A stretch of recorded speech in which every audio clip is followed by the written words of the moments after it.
from the vault, high atop the pastoral center of the Diocese of Camden, you're listening to Talking Catholic. Hello, everyone, and thank you for tuning in to Talking Catholic, the official podcast of the Camden Diocese.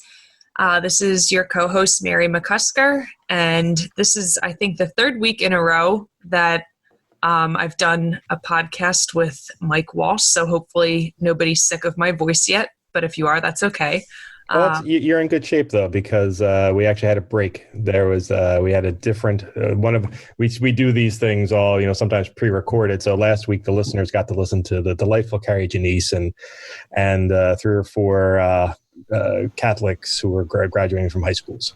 Oh, well, yes. I can't top Carrie, and I'm sure that the students did a wonderful job too. So actually, the students did do a wonderful job. If anyone didn't get a chance to listen to that, it was very heartfelt. And we always worry about the following generation and things like that. Those 4 kids were absolutely delightful, and I hope people, if you haven't already listened to that episode, I hope you go back and listen to it because they were wonderful. They were I love the young kids. I don't think there's going to be a generational war between millennials and what are the younger ones than me. The Gen Z, I think they are. I think so. They're great. They never cease to amaze me with their maturity. And, we see a lot of those volunteers at Catholic Charities. And every time I just think, wow, they are so much more eloquent and well-spoken than I ever was at their age. Yeah. Or me now.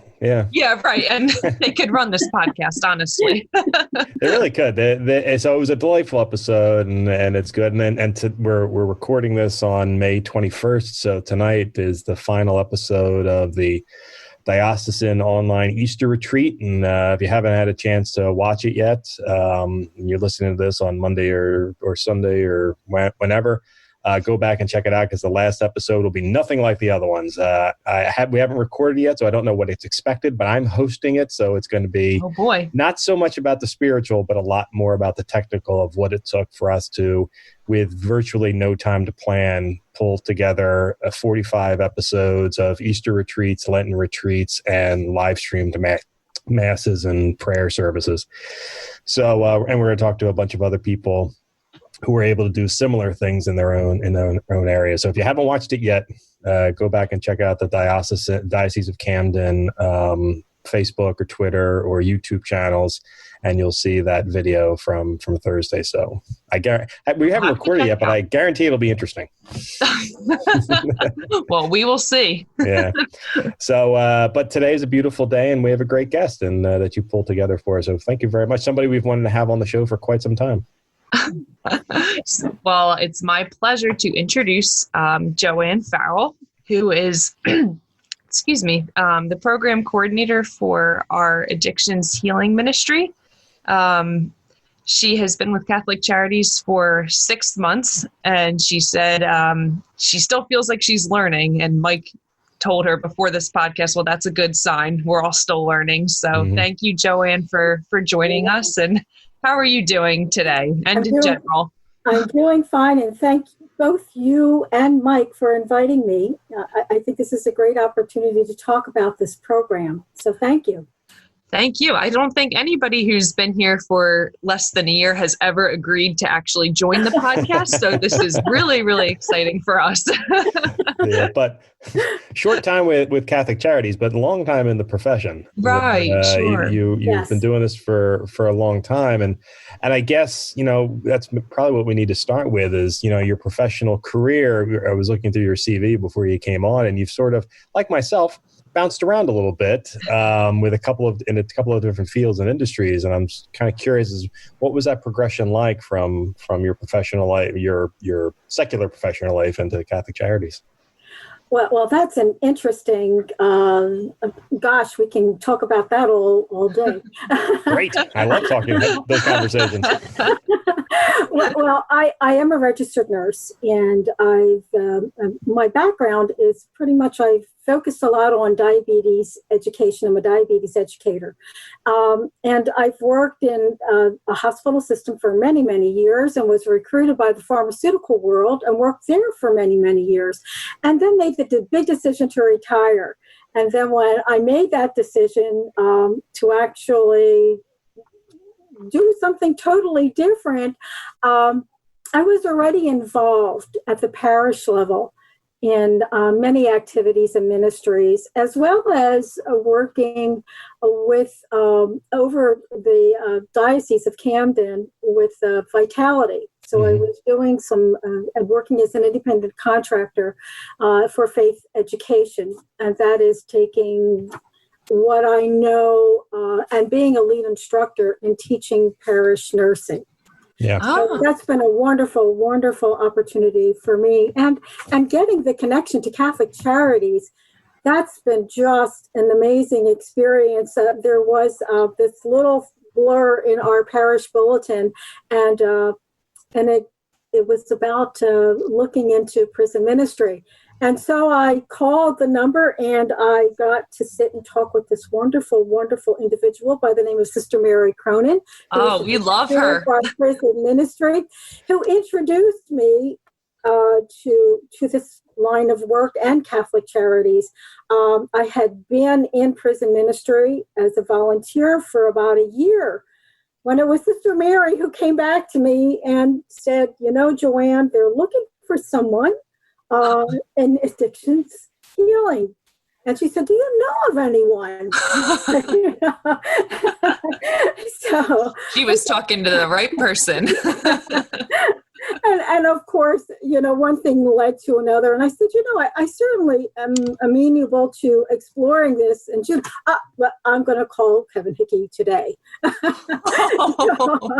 So that's really how it started. And it's been a wonderful, wonderful experience. And my exposure to substance abuse in general came by way of prison ministry. Oh, I didn't know that. Yes. So that's been quite an interesting and just I talk about the gals in the prison as my sisters in Christ. They all have unique stories, and there's so much pain there, and but in that pain is a lot of compassion and love, and I found that I was bonding into this community of women who just wanted to share and know God more. So I am actually privileged to say that I fell in love with that ministry, and of course March 17th, everything stopped for us. I think we're in now unprecedented territory with the COVID virus. Right. It's funny. We've had people on everything that you've talked about so far. We've had different people on, whether it's Vitality, Catholic Healthcare Services, or the prison ministry program, and certainly we've had addictions experts on as well. And that's one of the beauties of Catholic Charities and the Catholic faith in general, but Catholic Charities specifically, particularly this Catholic Charities, which does a great job of always seeming to have its tentacles out and finding good people somehow to pull into these very, and the thing is they always have their tentacles out, but these are entities that sometimes are not very easy to get into. I mean, I think there's a lot of people who would be very frightened of prison ministry. Mm-hmm. And what I found is we've talked to a number of chaplains and ministers who go into the prisons, and they say, they're always a little nervous at the beginning, but as soon as they get into it, they have the exact same reaction that you do, that they become bonded with these people. Absolutely. The genuine desire to, maybe they don't necessarily want to know specifically the Catholic Christ, but they want to share that faith. And we use the Catholic Christ to bring them to that faith. And it's gorgeous. I mean, Mary, how many conversations have we had with our past friend who handled the women's program in Salem, where she would say the exact same thing to us, is that you don't know what it's like until you've actually been there and seen the passion on their face, and you just have this natural compassion to them, right?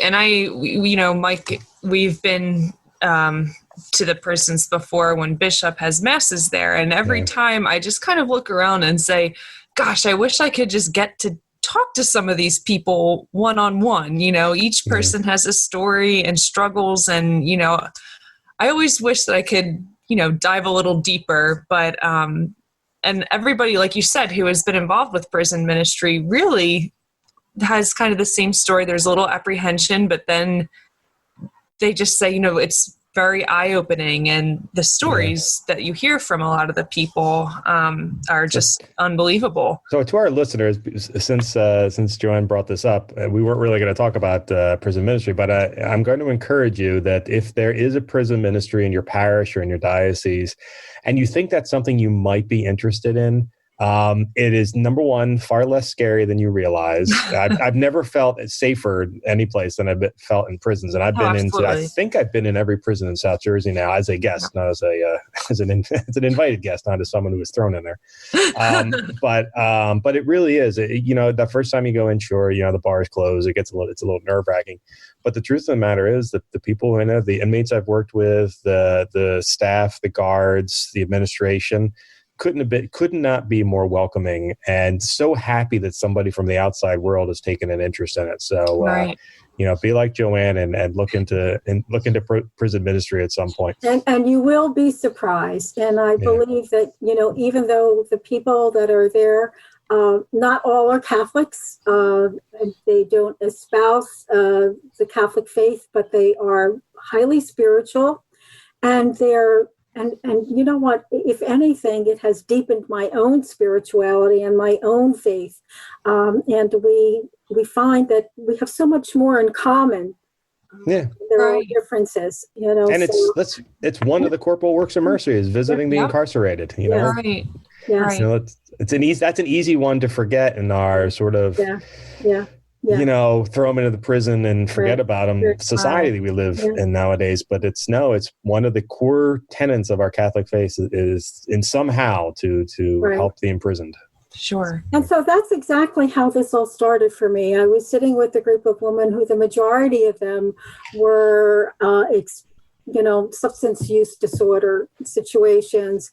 And in our discussions and to that extent, I called my program, I know it was a little program, I actually called it Healthy Living, Women of Courage and Hope. And so I bring in the nursing aspect of it in answering all of their questions and needs that pay attention to their physical issues. And then we did scripture reading. I am a strong proponent of Lectio Divina, and I was surprised that those who were not Catholic joined in and were really very, very interested in sharing their internal faith. So it was a wonderful, wonderful experience for me. Yeah, I think that's something that I can imagine a lot of people thirst for, in prison. And I'm curious, Joanne, with, you mentioned substance abuse. Is that something that you've seen tends to lead people to the prisons? Is that, linked to trauma? I know a lot of these concepts are kind of intertwined, and a lot of people who are released from prison, the recidivism rates are often linked to substance abuse. And can you tell us a little bit about the link between all of that? Well, we do see trauma in substance abuse. And understanding trauma, it's really very complex, but everyone responds to it differently. And depending upon their personal history, the support, their degree of resilience, their own temperament. So it's so very complex. And there's not a universal roadmap that helps us. Right. Trauma is so unique, and resolving or healing from trauma is also unique. So, it gives us an opportunity, even at that stage, to utilize what is referred to maybe a trauma approach, and helping people to self-actualize where they are, to empower them. It's sort of like some of them know their triggers. Others don't even know what triggers they have. And so this is part and parcel of it. So, that's why professional help is so absolutely vital in helping people work through this and to empower them, to help them to get onto the right track. And I do see that, in even in the prison system, the social workers did a lot of great work. There were wonderful programs there. It's, when they're released, what is there for them. Right. And that's where we need to capture them. Sure. And what we do here at Catholic Charities, and that's only one part of it, because prior to COVID-19, we could be sitting in a pew in our church and someone could be sitting next to us and we would never know that they have a family member who's afflicted with an addiction issue. Yeah. So we have to kind of be aware of that, have our feelers out there. That's why it's so important to be connected. And that's what this is about. It's being connected. And, that's what I have found with Catholic Charities. That we are bringing those people in. There's so many people who have not only substance abuse issues, but they have so many other issues too. Sure. Mental health issues, trauma, absolutely. But there are other practical things like housing and food needs, and they need help in so many other ways. And that's the one thing that Catholic Charities does, is provide those wonderful services. It's the best kept secret, is what I've been told, and I believe it. And I get back to my church and I said, "Do you know what Catholic Charities?" What they're doing? Jo Anne, you should be the marketer for Catholic Charities. I was just going to say, you're hurting our hearts. That's what Mary and I do all our time, is promote everything Catholic Charities does. So every time someone says, "I didn't know Catholic Charities does that," I feel like we failed in somehow. Absolutely. It is. Yeah.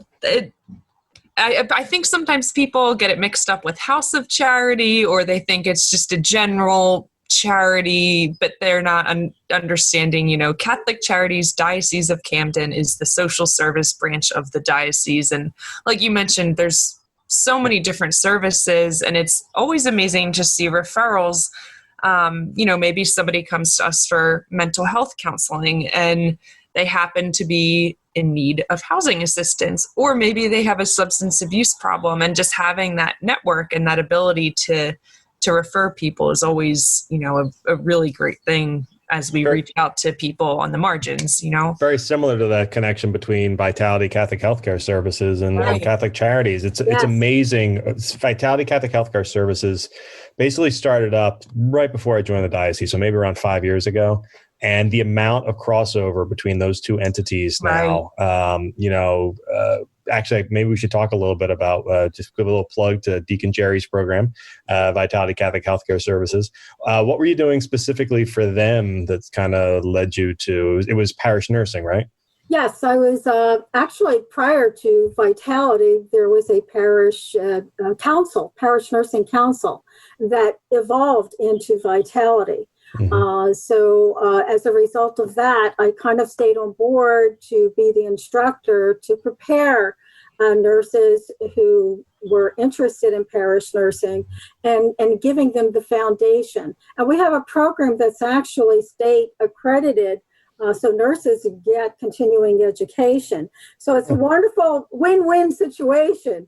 Of course, we do ask them to be of service to their parishes. Yeah. And what exactly is parish nursing? It's a great title, but I can't say that necessarily I know exactly what it means every time someone says it. Parish nursing is very similar to many of the services that we offer here in Catholic Charities, and that is having a presence, being present, being a compassionate listener. It is not hands-on. We do a lot of educational counseling. So say in parishes, one of the, basic ways of reaching our parishioners is through our hospitality days. We may be setting up health fairs or blood pressure screenings, and it is in that moment, that's a teachable moment for us. So we have this great opportunity to not only be compassionate listeners, but also to teach them to take better care of their health, and also listen where they may need additional help and refer them to resources back to Vitality, who could give them more guidance and assistance. Yeah. That sounds like such a great program. And it's always a reminder when I hear these things about what's happening at the parish level. It's almost like certain parishes are like a mini Catholic Charities agency of themselves. And that's always a reminder that, no matter what we're doing at Catholic Charities, it's amazing to see what parishes are doing themselves. And I didn't even know that you had stuff like that, at parishes. Absolutely. And parish nurses are wonderful. They volunteer their time. Many of the women and men are retired. Many of them are still working full time with families. So it is so appreciated whatever time that they make available to their individual parishes. Yeah. So we do say, if anyone is interested, please contact our Director of Parish Nursing, Nicole Kiefer, and she would love to hear from any of the nurses out there. We're always looking for new parish nurses. Sure. Nicole's been on our podcast before. Actually, her daughter, Alexis, has a show on our Talking Catholic YouTube channel as well called Changing with the Tides. But Nicole and Alexis are two of the nicest human beings I've ever met in my entire life. Yes, Good. And Nicole, she's good to the core, that one. So, oh yeah. As a matter of fact, I think we had her on when we had the Hostful, right? Right, Mary? Were you on that one? I don't think I was. I don't know if I've ever met Nicole, but I remember sending her an email, and it probably was the most bizarre sounding email, but I forgot my computer mouse that day. And I said, this is strange, and we've never met before. Right. Can I steal your computer mouse? And then I realized, wow, that probably sounds odd, but she said, of course, go ahead. And I could just tell she was so kind. Yeah, but I'll have to meet her in person. Yeah.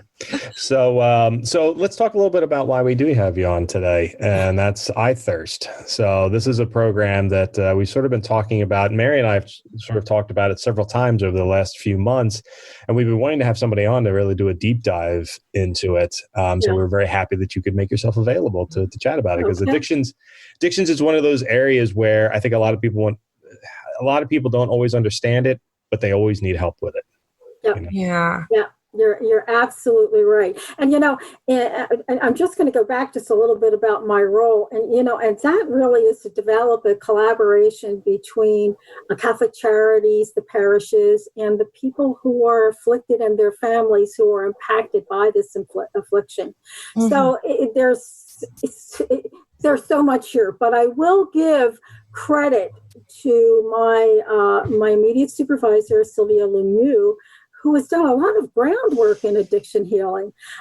Sylvia is marvelous, who has really kind of passed the baton to me, and I appreciate all of her guidance. But clinical services is still a vital component to this as well, because we see many families that are hurting and are in need of family counseling.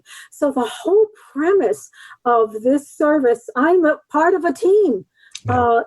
Is strengthening families. Strengthening families is just vital to us as a Catholic community. Mm-hmm. And of course, we have wonderful counselors and caseworkers on board. And I want people to be aware of that, that these services are available to them. All they need to do is to call our offices and we can get them plugged into whatever their needs are.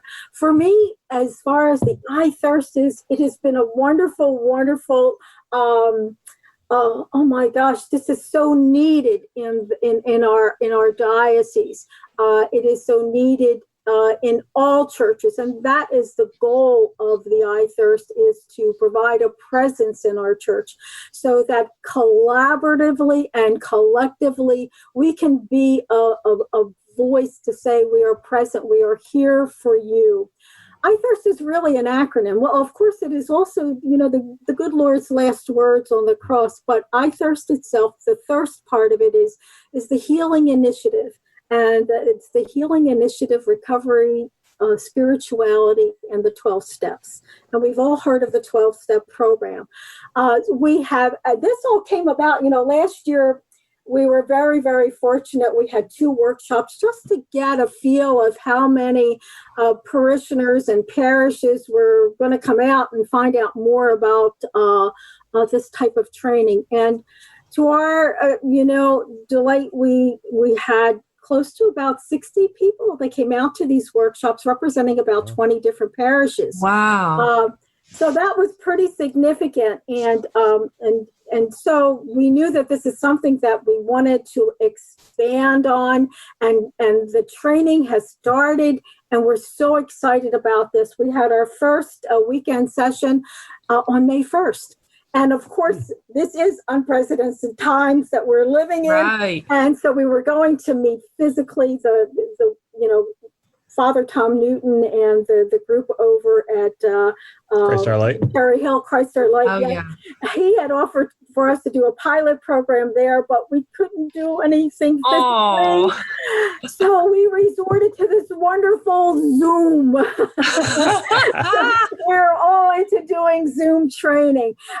So we had 33 people come on board that is engaged in the training right now. The training, like I said, just started on May the 1st. It will continue until July the 10th. 11th, that weekend. And we're doing it on a Friday evening, a Saturday morning, because we know people have a lot of things going on. And so our presenter, Keaton Douglas, she herself actually created this program. She's done a lot of work and passion in bringing all of this wonderful information to us. She is affiliated with Seton Hall University, and actually has been able to tell us that we're going to get continuing education for this 30-hour training, so which is a real benefit to completing the training as well. Our goal is that as people complete the training, they're going to go back to their parishes. And we're hoping that they will have the desire to start a ministry. We already have a few parishes that have addiction healing ministries. They call them, they have wonderful names for their ministries, and they're doing such great work already. So this training is really to enhance what they are already doing as well. So it's an opportunity for all of us, but presence, and knowing that the church is, and that what is also key to all of this is pastor support. So we ask all of the people who are on board and part of this training to have a pastor endorsement, a letter of support. And the pastors have been wonderful in doing so. So we know that and I had an opportunity before March the 17th to meet with many of the pastors. And, and they shared with me how critical this need is in their parish setting. Yeah. So I'm just so happy to be part of this.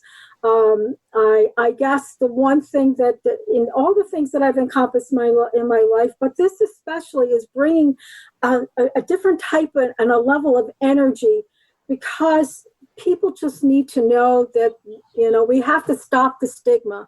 And there is such a stigma to addictions itself, and an addiction manifests itself. It doesn't manifest itself in the exact same way in each person. So it's really unique.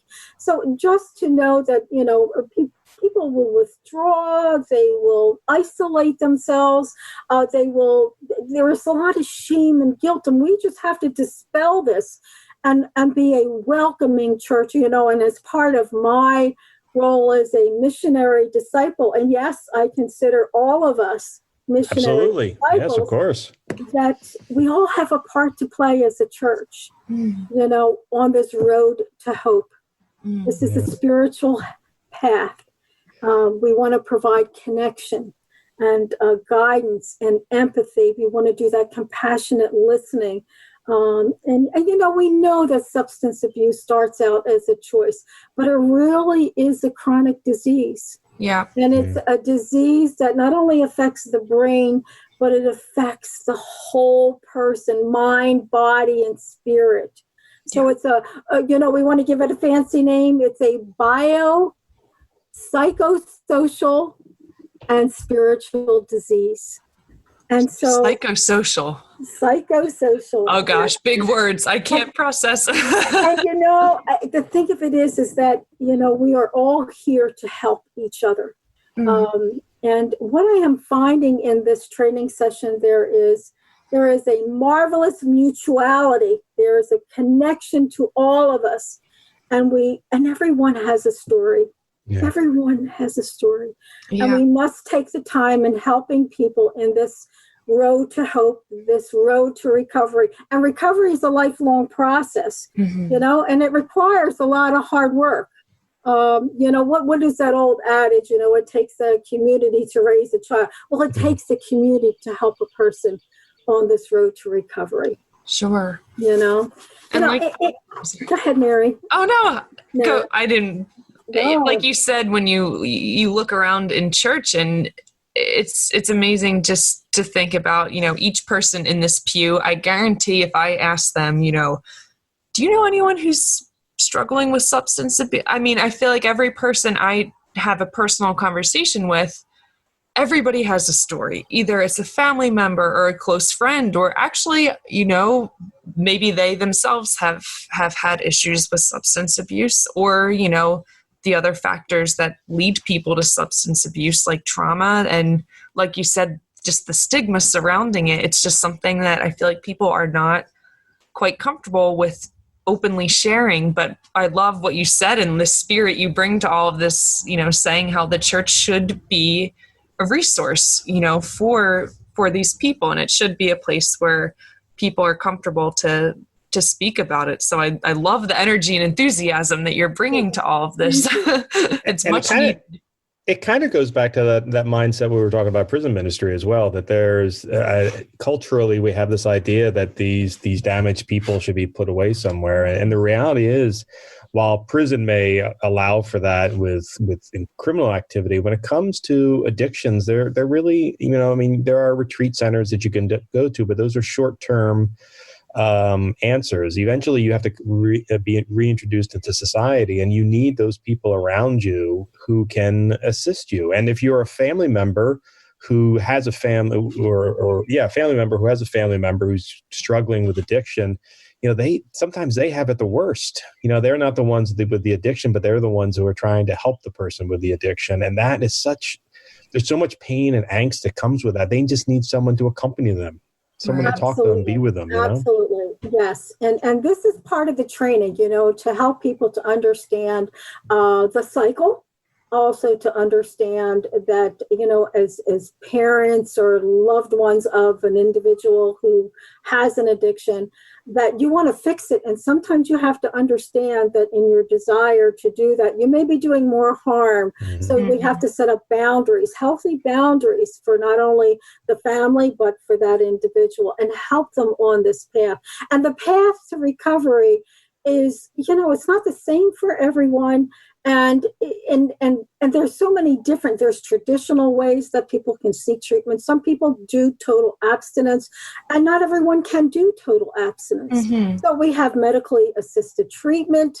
We have therapy. We have behavioral therapy, counseling. That's why we have clinical services, although we don't have an addiction counselor on board, but we have so many other ways to refer people to rehab centers, to treatment centers. And I'm finding that many of the health systems now have and offer addiction assistance for detox, as well as for rehab.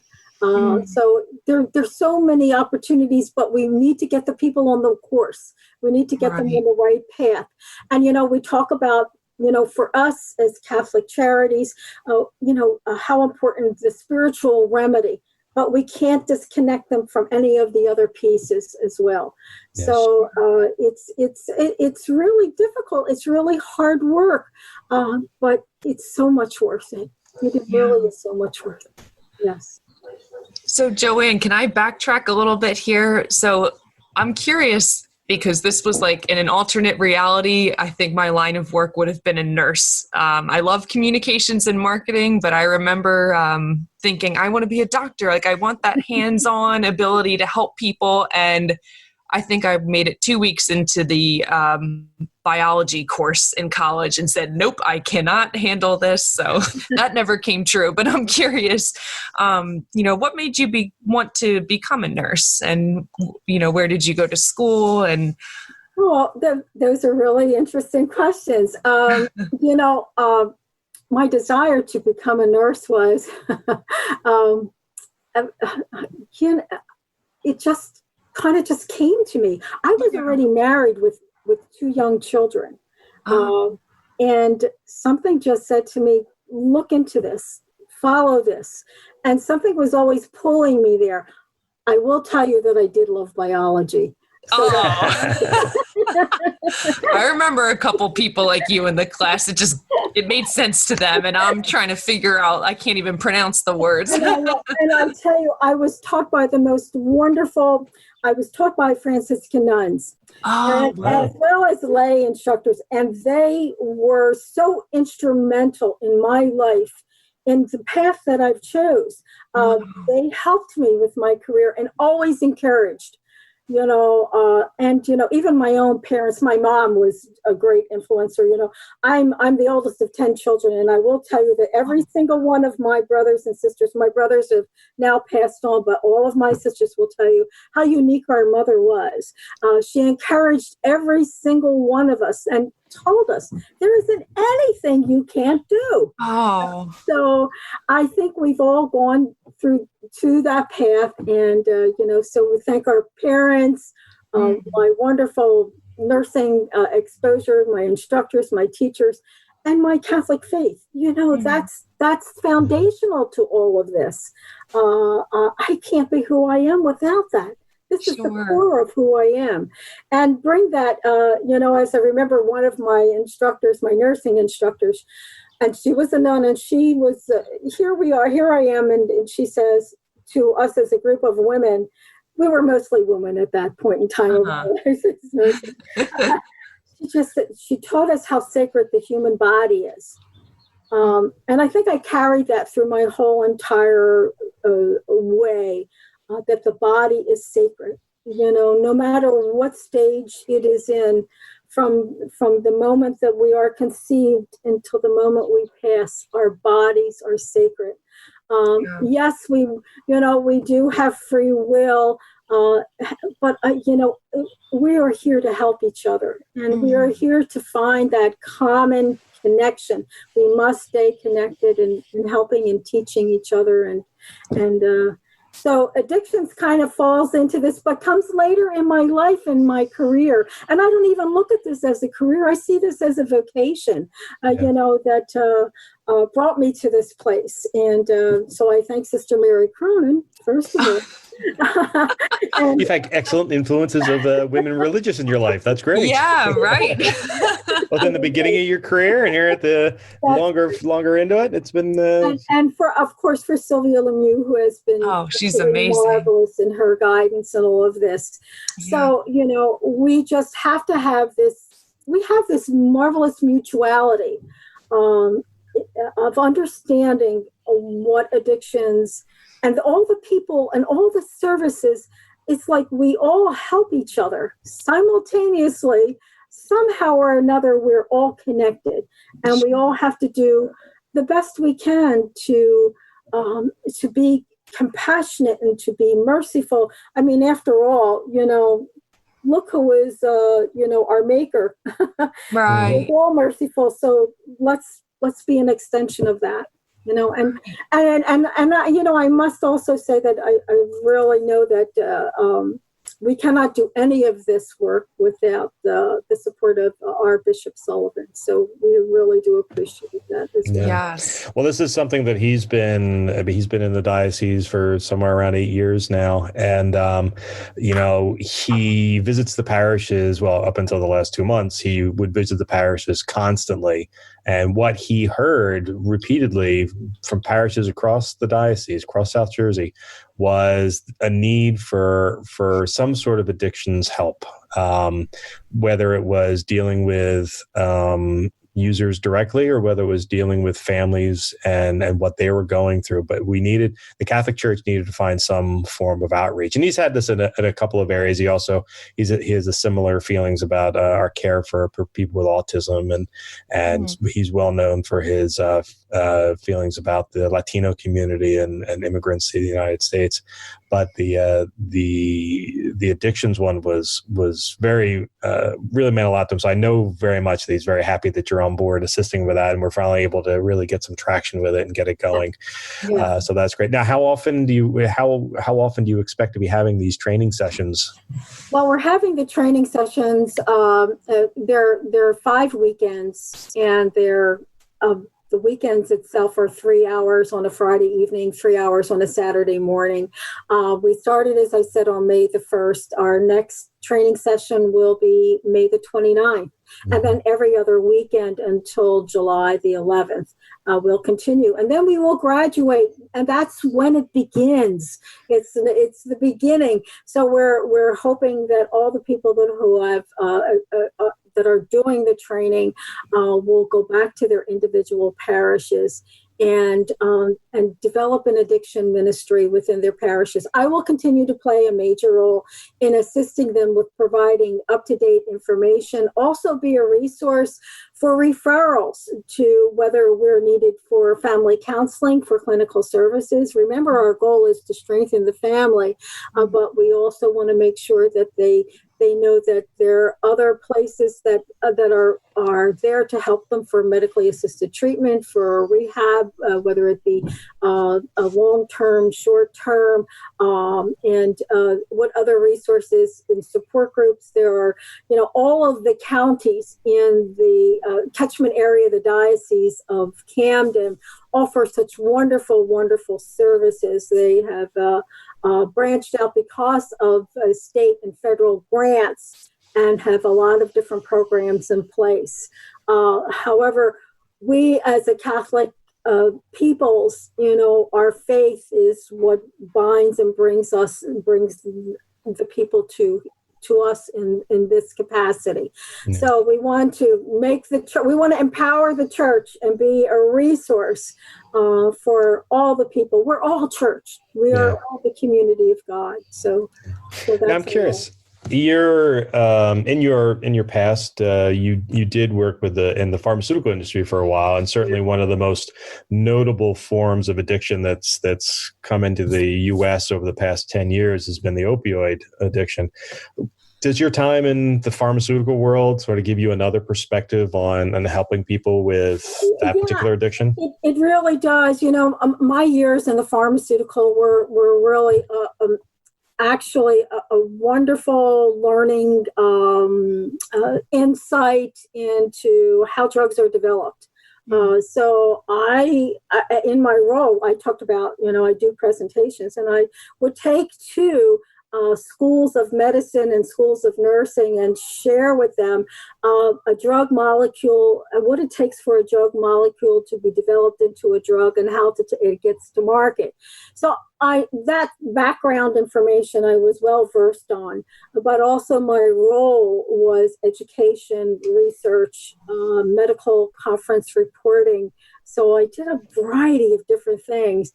But when it comes to this particular subject of the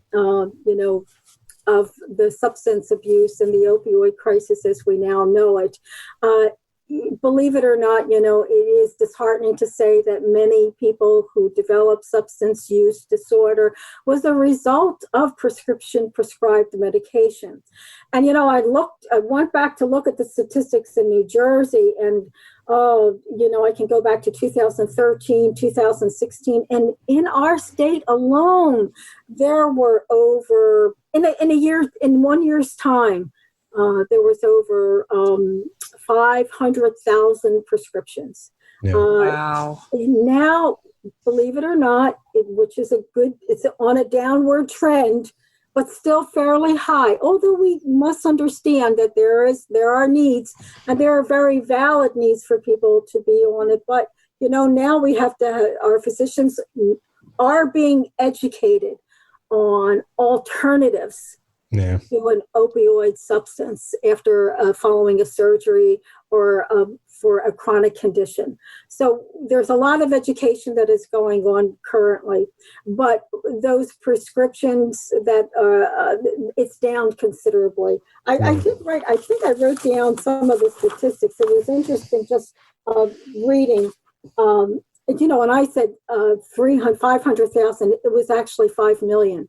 Oh, 5 million. Oh, wow. my goodness. It was over 5 million. And now the prescriptions are down, just the state alone. I'm not talking county or local area. I'm talking for the whole state in general. Mm-hmm. It's down to just a little over 3 million for 2019. Still a considerable way to go, but I think the education, and there's limits now on how a physician can prescribe this drug. Yeah. So I think a lot of good things are happening. A lot of good things in the state of New Jersey are happening. There's a lot more awareness, and this is good. And we have to be part of that, as well in the prevention. So that's the other part of the role, at least, is going into the parishes to help people to understand about addictions, because this is different. People say, well, this was a choice, as I said earlier. However, free will and, someone having willpower, it changes the brain circuitry. And as a result of, these people have compulsive behaviors that lead, they're not even aware of the harmful consequences. So, it's a matter of educating ourselves so that I think as we move forward, that we can become more empathetic of seeing a person who has now this affliction of addiction. Yeah. I have been buoyed by the fact that, the education efforts over particularly over, the last 5 years, to help people to understand, both physicians and the public. I know that in my own case, I don't have, at least not in terms of drugs, I've never had an addictive personality, but, I have I would rather OD on Advil than take, Percocets or codeine or anything else. And a lot of it has to do with the education that I received, understanding opiates a lot better. And my mother's the same way now. She's like, unless I absolutely need it, unless it's right after a surgery for like a week or two, she won't take it. And I was just talking to my physician maybe 9 months ago, and we were having a conversation because I have a bad knee, and we were talking about what some treatments I could do for it. And he said to himself, he's like, I can't really give you any opioids for it. I'm like, no, don't want it. That's not a problem, doc. But the fact that he said it to me meant a lot to me. It said, okay, he's listening. He's a good Catholic doctor too. I threaten to bring him onto the podcast all the time. He's a really good guy. He always comes in and he said he's white lab coat all the time. The first time I ever met with him, he had the little baby's feet that the Right to Life movement gives out for Right to Life people. And so one lapel was the baby's feet, and on the other lapel was the Knights of Columbus pin. Oh, and wow. He didn't know I was a Catholic. That's just the way he comes to work every day. And I've said, one of these days I'm going to get you on the podcast. One of these days I'm going to get you to write an article. Because, he's talked about, he's a very passionate Right to Life person. And he says, in his world, there are, because of who he works for, he's allowed to make decisions for himself as to what he will and will not help someone assist with. Mm-hmm. And if someone wants to go down the path of having an abortion, he's like, well, listen, we can give you all the other things. And then if you still want to go that route, I can't help you. But when you do it, if you do it, come back to me and I'll see if I can help you with the after effects. And he helps with all the programs that exist, particularly in the Catholic Church, but also in help with healthcare providers. And it's, I'd love to know that there are these good Catholics in the real world, in the secular world, who are thinking like this. And now you've had the opportunity of being a good Catholic in the secular world, Jo Anne, and now working for the Catholic Church. Do you in your days as a professional out in the world, where did you find people similar to you who were good, strong Catholics? Oh yeah. I always loved the fact of sharing my faith, and I found that working as a nurse in a hospital setting, in a non-Catholic institution, that there were more Catholics. It was interesting.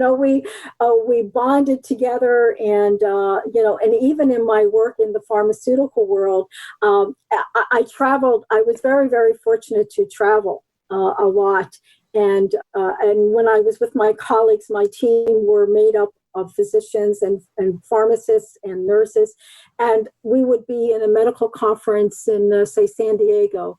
And it was a Sunday, and we had a Sunday conference. And I said, but I can't make that particular session because I have to go to Mass. Does anyone want to go to Mass? Oh, that's funny. So we had that camaraderie going, and it was my way of professing my faith as well. And even some of my colleagues would say to me, Jo Anne, it's been a while since I've been to church. I really appreciate you asking me. So you never know.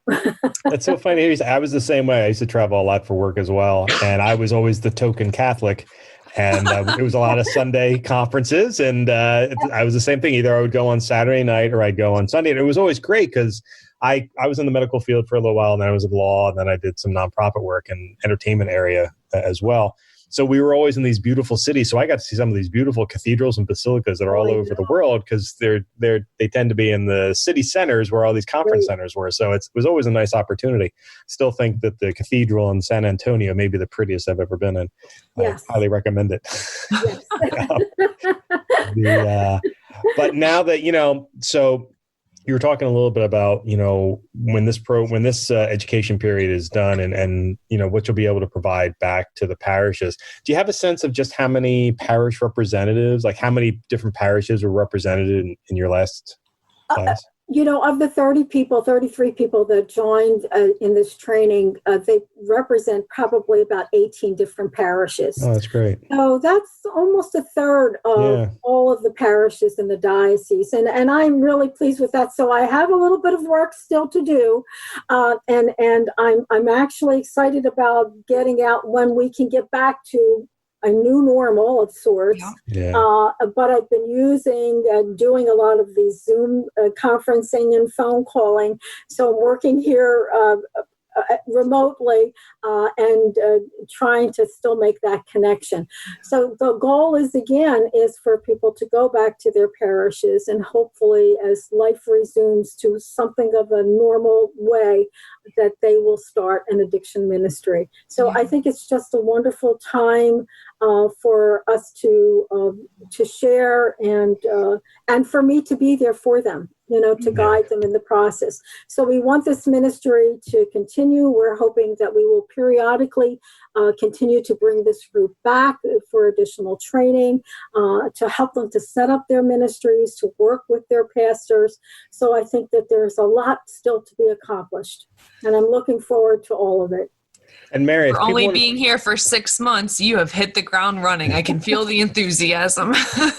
And Mary, if people want to find out more about this program, where can they go? They can go to our website, www.catholicharitiescamden.org. And there is a substance abuse section on our website, and there's a clinical services section, and you can access both of those from our main page. So I welcome everyone to check it out.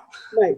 And you can call us. You can call clinical services at 866-682-2166, or even my direct line, which is in Catholic Charities, at 856-342-4057. And I promise I'll call you right back. If you call my number, I can't make the same promise. I'll tell you that right now. The diocesan offices have been closed. And I have found that I am very email respondent still, but I keep forgetting to check my work emails or my work phone number. So I apologize if I'm late to returning anybody's phone call. Keep calling. Says the communications professional. Yeah, I know. Not good, Mike. It's really the worst, and I apologize, but I own up to it. It's a terrible thing. And Mary, in your case, is there anything else sort of a Catholic Charities in Catholic Charities world that we want to let our listeners know about? I have to be honest with you, I know we haven't been doing a ton of promotion about it, but Catholic Charities has been doing a lot of great work with food distribution over the last couple of weeks. And the only reason we haven't done a ton of promotion about it because there's so much need there that already knows about it. We're afraid if we do too much promotion, we're afraid some of the offices might get overrun with people. But yeah, no, our offices, they might be closed. Our services are still running. If you go to our website, you will, be directed to a form. You can still look at all of our services. Everybody's working from home and finding new and creative ways to stay in contact with their clients and, meet new clients and provide services to them. So it's different, but we're an adaptable bunch and we're still here. So call us, go to our website, and, we're not going anywhere. Hopefully this coronavirus goes away soon and we return to whatever normal we'll face in the future. But in the meantime, we're still here to provide services. And that includes, like Jo Anne mentioned, clinical services as well. So okay. Catholic Charities is still here. Well, everybody, thank you very much for tuning in. And Jo Anne, thank you very much for joining us. And Mary, thank you very much for setting all this up. And we'll chat with everybody next week. See you, everybody. Thank you. Take care.